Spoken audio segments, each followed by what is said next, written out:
So రీసెంట్గా Anantapur urban MLA అయిన దగ్గుబాటి వెంకటేశ్వర ప్రసాద్ మాట్లాడుతూ జూనియర్ ఎన్టీఆర్ గురించి, జూనియర్ ఎన్టీఆర్ మూవీ ఎలా ఆడిద్దో నేను చూస్తాను, వార్ మూవీని ఆడనివ్వను, జూనియర్ ఎన్టీఆర్ లోకేష్ గురించి ఏదో మాట్లాడాడు, సో అందుకే తను లైక్ మంచోడు కాదు అది ఇది అని చెప్పి కొన్ని అబ్యూజివ్ వర్డ్స్ అయితే మాట్లాడారు అనమాట. సో ఇదే కాన్వర్జేషన్ గురించి ఇప్పుడు జూనియర్ ఎన్టీఆర్ ఫ్యాన్స్ అయితే చాలా కోపంగా ఉన్నారు.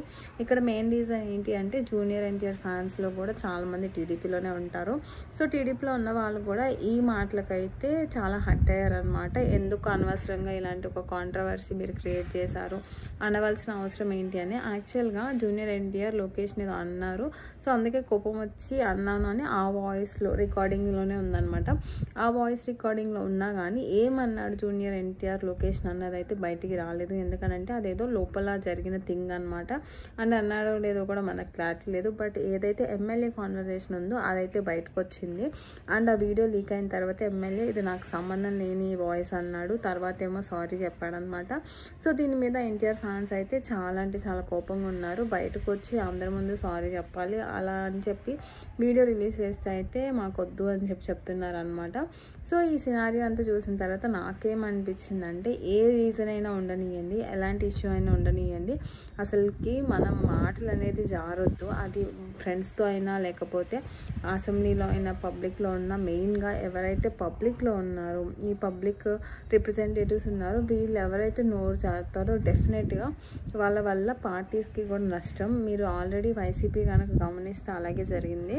సో ఏదైతే చీఫ్ మినిస్టర్ ఉన్నాడో ఆయననే బ్యాడ్ లాంగ్వేజ్ యూజ్ చేయాలని లేదు. వాళ్ళ పార్టీలో ఎవరు మాట్లాడినా పార్టీ మొత్తానికి చెడ్డ పేరు అయితే వస్తుంది. ఈరోజు టీడీపీలో ఉండి టీడీపీలోనే ఈ స్ప్లిట్ అయితే జరిగే ఛాన్స్ ఉందన్నమాట. ఎప్పటి నుంచో జూనియర్ ఎన్టీఆర్ అండ్ టీడీపీ ఈ కాంట్రవర్సీ అండ్ కాన్ఫ్లిక్ట్ అయితే గట్టిగా నడుస్తుంది. సో దానికి ఇదేదో ఫ్యూయల్ పోసినట్టు ఈరోజు ఈ ఇష్యూ అయితే ఉందన్నమాట. అండ్ జూనియర్ ఎన్టీఆర్ ఫ్యాన్స్ అయితే బయటకు వచ్చి సారీ చెప్పమంటున్నారు. యాజ్ ఆఫ్ నౌ సారీ అయితే రికార్డ్ చేసి ఆయన వీడియోగా అయితే రిలీజ్ చేశారు, కానీ డైరెక్ట్గా వచ్చి సారీ చెప్పలేదు. ఈ ఇష్యూ విన్నప్పుడు నాకేమనిపించింది అంటే అసలు ఒకళ్ళని అబ్యూస్ చేయాల్సిన అవసరమే లేదు. ఇన్ కేస్ ఏదైనా పొలిటికల్గా ఉంటే పొలిటికల్గా మాట్లాడేసుకుంటే అయిపోతుంది తప్ప ఇలాగా బ్యాక్ స్టేజ్లో మాట్లాడితే ఆబ్వియస్గా ఏదో ఒక రోజు రిలీజ్ అయితే ఇలాంటి గొడవలు అవుతాయి. అండ్ మనం మాట్లాడే మాటలు చాలా జాగ్రత్తగా మాట్లాడాలి, అదే పార్టీ అయినా. అండ్ దీని మీద ఏదైతే టీడీపీ పార్టీ ఉందో అది కొంచెం సీరియస్గా యాక్షన్ తీసుకొని ఇన్ కేస్ ఆయననే నిజంగా అంటే ఏదో ఒక యాక్షన్ టీడీపీ తరపు నుంచి తీసుకుంటే బాగుండిద్ది అని చెప్పి నేను అనుకుంటున్నాను. ఎందుకంటే వాళ్ళు కనుక ఇలాంటి యాక్షన్స్ తీసుకోకపోతే ఇప్పుడు కంపారిజన్ స్టార్ట్ అవుతుంది, వైసీపీకి టీడీపీకి పెద్ద తేడా లేదు అని చెప్పి. సో అలా చేసుకుంటే పార్టీకే నష్టం. కాబట్టి డెఫినెట్గా డిసిప్లినరీ యాక్షన్ అనేది ఇన్ కేస్ ఆ ఎమ్మెల్యే కనుక అంటే తీసుకుంటే బాగుండిద్ది. ఇక్కడ చాలామంది డౌట్ ఏంటంటే ఒకసారి ఎమ్మెల్యే నేను అనలేదు అంటారు, ఒకసారి ఏమో సారీ చెప్తున్నారు కాబట్టి అనప్పుడు సారీ ఎందుకు చెప్పారు, సో అనే ఉంటారు అని చెప్పి చాలామంది అయితే ఫీల్ అవుతున్నారు అనమాట. సో ఇన్ కేస్ అనుంటే మాత్రం గట్టిగా డిసిప్లినరీ యాక్షన్ కనుక తీసుకుంటే కొంచెం మనకి కూడా అండ్ అక్కడ మాట్లాడే వాళ్ళకి కూడా అర్థమవుతుంది ఇలాంటివి పార్టీ ఎంకరేజ్ చేయదు అని. అలా కాకుండా సమర్థించినా లేకపోతే సైలెంట్గా ఉన్నా కానీ డెఫినెట్గా పార్టీకే నష్టం అనమాట. ఎండ్ ఆఫ్ ద డే మనం ఏది చేసినా ఒక పార్టీలో ఉన్నప్పుడు అల్టిమేట్గా పార్టీకి ఎఫెక్ట్ అవుతుంది. కాబట్టి హోప్ టీడీపీ డిసిప్లినరీ యాక్షన్ గట్టిగా తీసుకుంటుందని.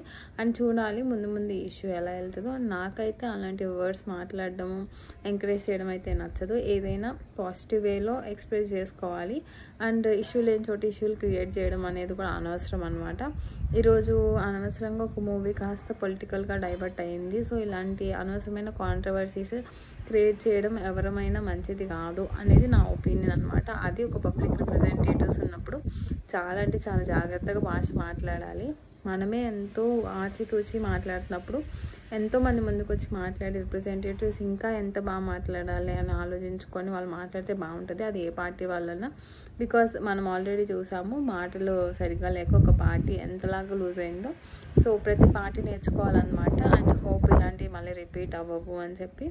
సో ఈ విషయం గురించి మీ ఒపీనియన్ ఏంటో కింద కామెంట్ చేసేయండి.